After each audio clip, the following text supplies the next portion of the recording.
Welcome to the 2 for 20 podcast. It's just two guys for 20 minutes on faith, family, and figuring it out. Here are your hosts, Lewis and Jim. Welcome back, everybody. How's everybody doing tonight? Jim, how are you? I'm doing great. How are you doing? All right? Good. I thought that tonight we talk about a subject that can be kind of controversial, and it came about from a question that was presented by one of our listeners. We got fan mail. We got fan mail brought up to us. No. Actually, this Is it your wife? Is it your wife or mine? No. No. No, actually, one of our friends, she listened to the podcast, one of the podcasts, and she said, I think this would be a great topic.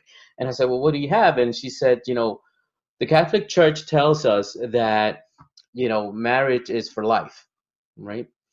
But what happens when a spouse is a victim of domestic violence or a victim of any type of abuse? Is that person obligated to stay in the marriage, right? So I thought tonight we talk about that, to explain that, because there are misconceptions. There are a lot of people. And first of all, marriage is for life, right? If you decide you're going to marry this woman, it's till death do you part, right? But there are, unless there's a lawful reason, right, to excuse them from that, right? And I don't know, maybe I'm saying that wrong. What do you think, Jim? Well, yeah. So it's a tricky subject, and it's it's good to talk about because I think you're right. There's a lot of misconceptions and misunderstandings. I think maybe before we can get into some of the particular cases of or situations where we start talking about things like divorce or separation or annulment or ending a marriage or walking away, like all of those different terms, I think it's probably best to start with understanding of what is the church, how does the church understand the sacrament of marriage itself?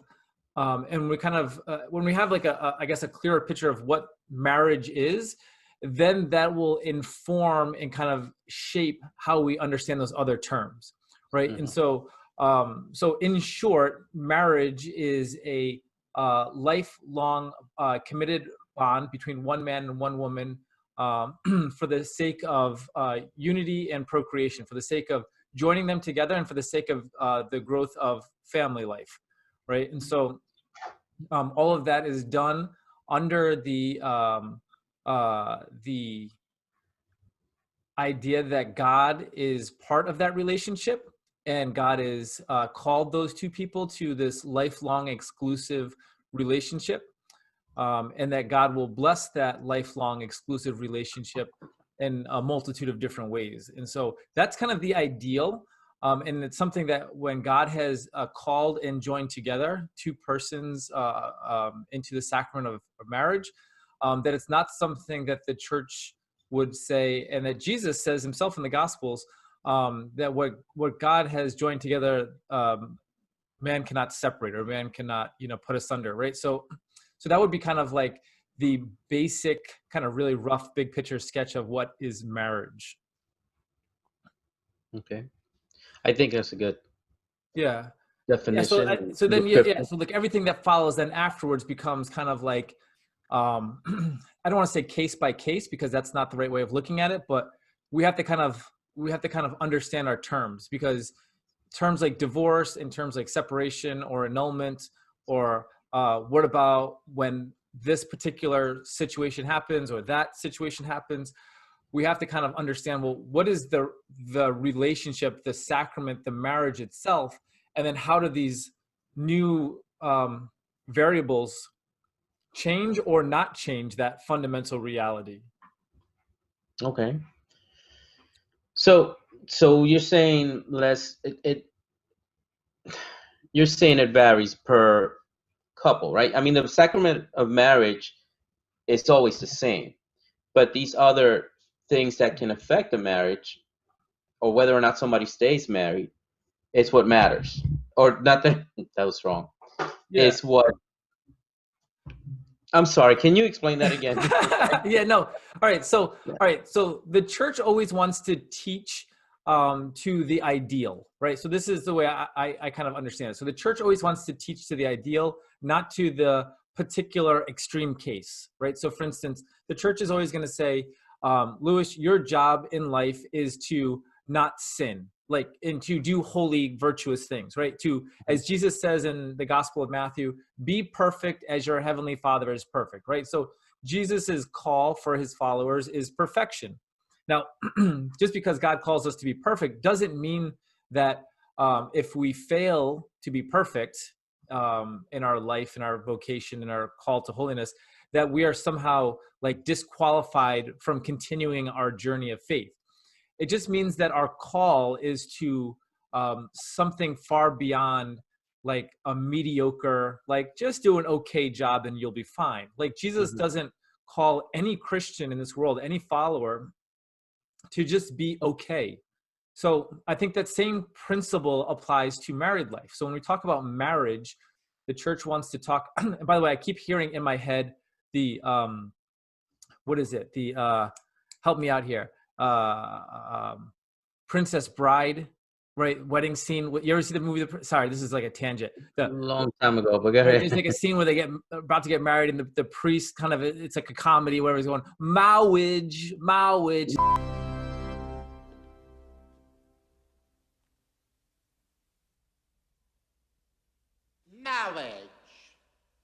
Marriage is what brings us together today. Every time I say marriage, I'm hearing that voice in my head. So I'm trying not to. So sorry, that's a little tangent off to the side.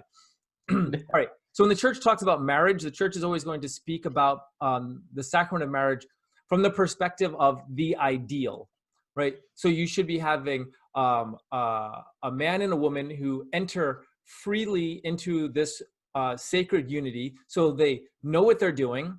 They're fully aware of the commitment they're about to make. They're doing it free from any kind of coercion or pressure. So it's not like, you know, there's some circumstance like, well, you know, she's pregnant and we don't want anyone to know, and so we're rushing into this. Like, no, like the church is going to teach about marriage from the ideal. So you're freely consenting and fully knowing what you're doing.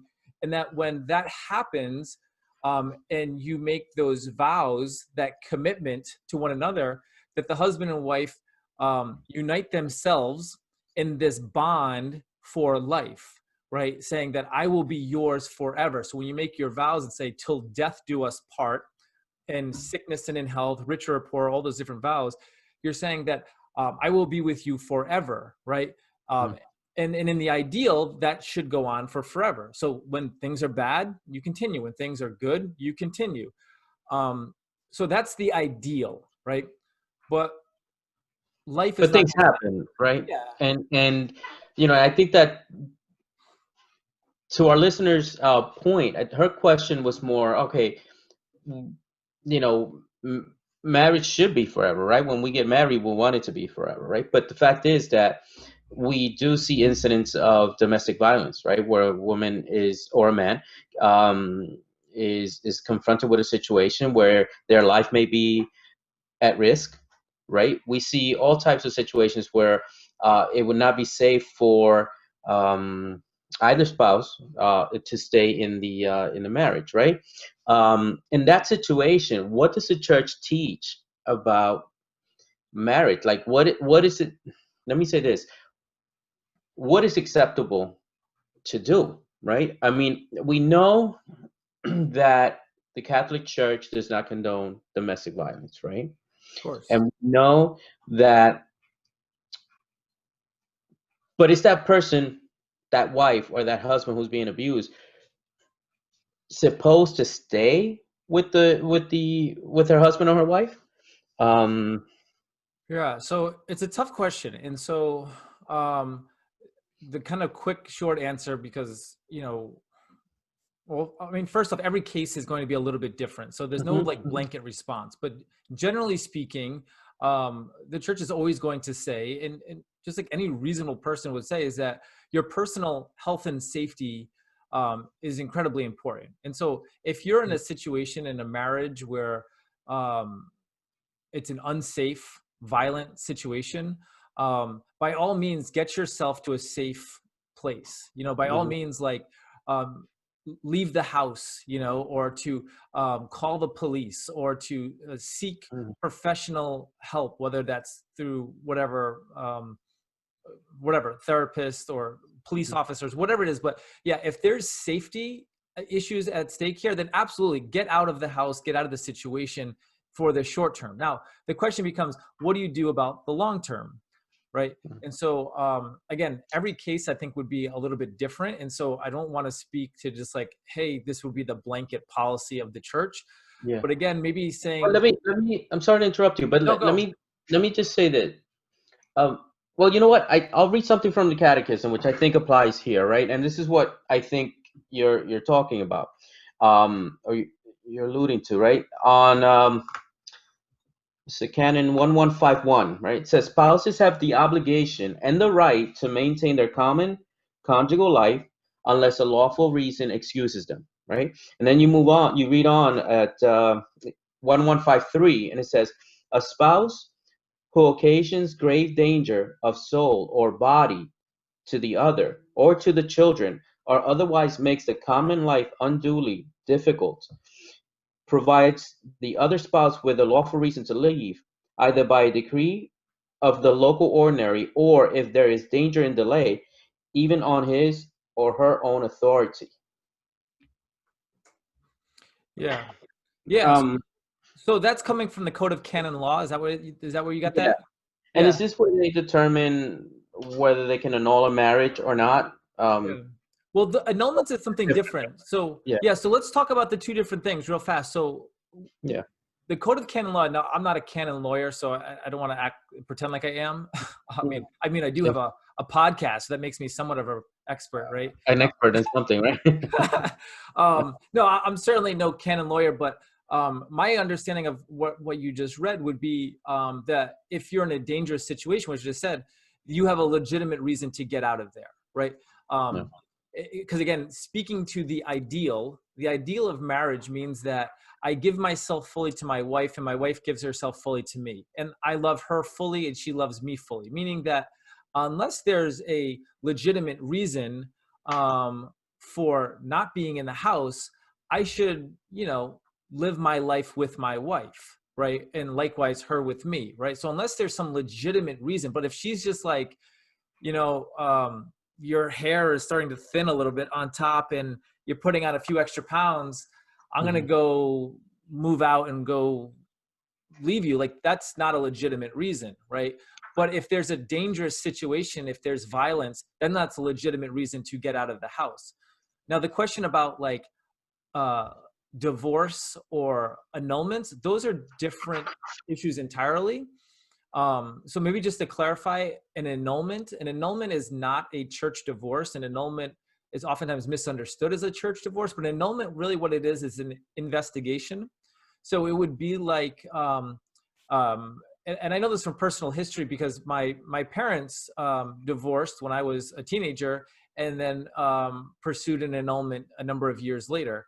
And so I kind of know a little bit about the process from kind of a more firsthand family situation. So, but an annulment would be an investigation. So it would be after a husband and wife have decided that they no longer, want to be together, and they think that there's a legitimate reason that when the marriage initially took place, that some kind of obstacle or impediment was present that nullified or invalidated the marriage. So like I said earlier, like you have to be fully aware and fully consenting. Whereas like, if I wanted to get an annulment, I would have to show evidence that at the time when I said I do, that I either wasn't fully aware of what I was saying I do to, so there was a kind of legitimate ignorance, or that there was some sort of lack of freedom. So somebody was pressuring me or coercing me or whatever. And so those things would, if an investigation discovered through testimonies of witnesses and this and that, whatever, the church could rule and say, given the investigation and what we've discovered, that the marriage never legitimately took place, whatever, 10 years ago, 20 years ago, and it would be nullified or annulled, right? And so that would be different from a divorce. A divorce would say, your marriage was legitimate, but we're just ending it. We're just, for whatever reasons, legitimate or illegitimate, we're just ending it. So an annulment is a different thing. So back to the domestic violence circumstance, like absolutely get out of the house, get to a safe space. There's no obligation to return to live together unless it's I would say a very reasonable sense of safety and confidence for the spouses.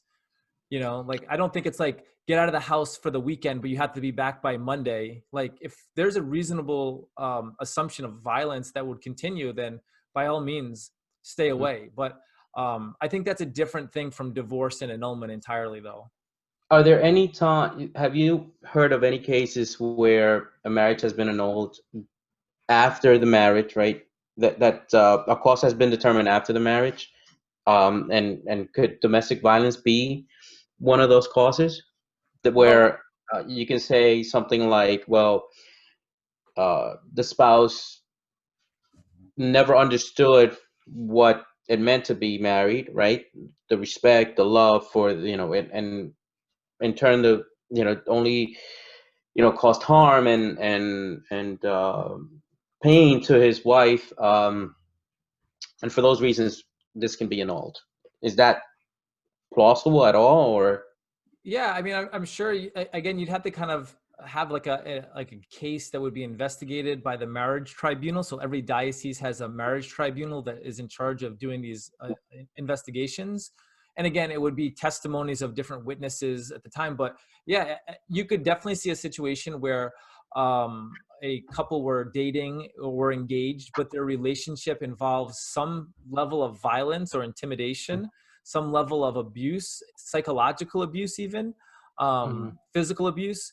And that could limit or impair somebody's freedom to fully consent, right? Like, because if a person were in fear of their life or in fear of their safety, that if they broke up with their, fiance or whatever, that they would become abusive or whatever, then that would remove their ability to fully consent. So you would say, yeah, there's grounds there. But again, I don't want to speak too generally because every case is going to be different. But if there were people out there who were kind of like in really difficult spots, I guess I would really stress the need for, personal safety, striving for the ideal. And then if you think that there's a legitimate reason why the marriage should be annulled, or that there's a legitimate reason why, or reason to believe that at the time you made those vows that something was not totally free or you were not totally informed, then I would say contact your diocese and ask those questions. But it's not an easy process. It's a difficult process, and it's not a guaranteed process because you could very well have a situation where somebody desires to have their marriage annulled, has a full investigation, and the church rules that there's insufficient evidence, and things like that do happen. So it's not always an easy thing, but there's a very big difference between that and like a church divorce, right? So it's not like a church divorce, Right. Yeah, and I also want to mention that, I'm not saying that someone who is experiencing domestic violence right now should go ahead and seek a divorce, right? Or should go ahead and seek an annulment because you're going to get annulled. I think, if you are in a situation where you are experiencing domestic violence, yes, get help, get out of there, get yourself to safety. But in the process of getting help, also be open to forgiveness, right? Because and that's the other part of this, right? Whether you return with your spouse or not, right, you should always be open to forgiveness, right? We've talked about it before, right? The value that forgiving someone can have, right? And I don't want to go off too much on a tangent here, but our whole faith is based on forgiveness, right? Jesus forgave us. We should be willing to forgive others, right? Sometimes we forgive others, right? Even when their behavior hasn't changed, and that's okay. I still think we should forgive, right? Um, Whether you go back to the house or not would depend on whether the situation changes, right? Whether the abuser gets help, right? Or both, right? Should get help. And there are a lot of resources that you can reach out to, and maybe we can put some links down on the YouTube channel or on the webpage. For anybody who is experiencing some type of domestic violence or some type of abuse, and you know again, like you said earlier, right? We're not experts in the situation. I wanted to bring the subject up because I thought it was a good question. Yeah. Yes, the sacrament of marriage is forever, but that doesn't mean you have to stay in an abusive relationship. It doesn't mean that you have to stay in a situation where you're going to experience grave danger. Yeah, the foundation of marriage is the idea of love, and love is a sacrificial desire for the good of another, the willing of the good of another. And so you know, you can't have a legitimate kind of marriage if there's a lack of love that's present there. And so yeah, I think forgiveness is good. That's a good ideal to strive for. But those are difficult things, and there's sadly a lot of relationships that might come to a really terrible conclusion because one party can't move past it or can't kind of demonstrate the sacrificial nature of love. And so the other party could offer forgiveness, but it doesn't mean that you have to be a doormat and be kind of laid down for the other person. If there's not a sacrificial element of love by your spouse, or even an attempt for that, then yeah, I would say you have no obligation to kind of live under the same roof. And if there's violence, but by all means, you need to be safe yourself.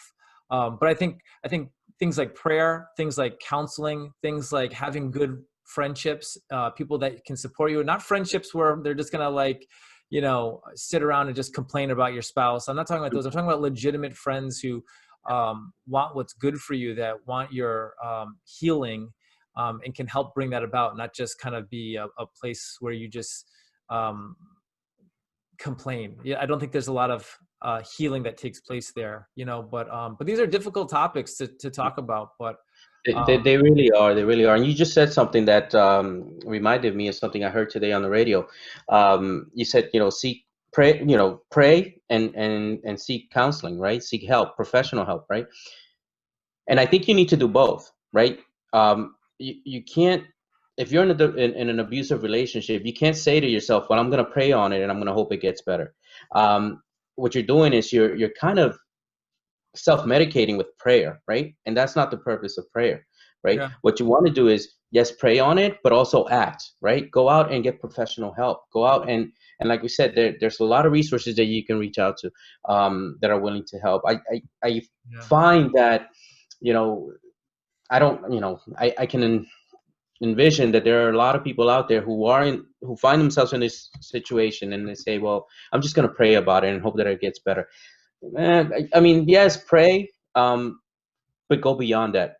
Yeah. Try to act on it. Try to get Yeah, professional help. Reach Yeah. out to someone. Yeah. Yeah. Yeah, this is important. I'm glad you brought it up.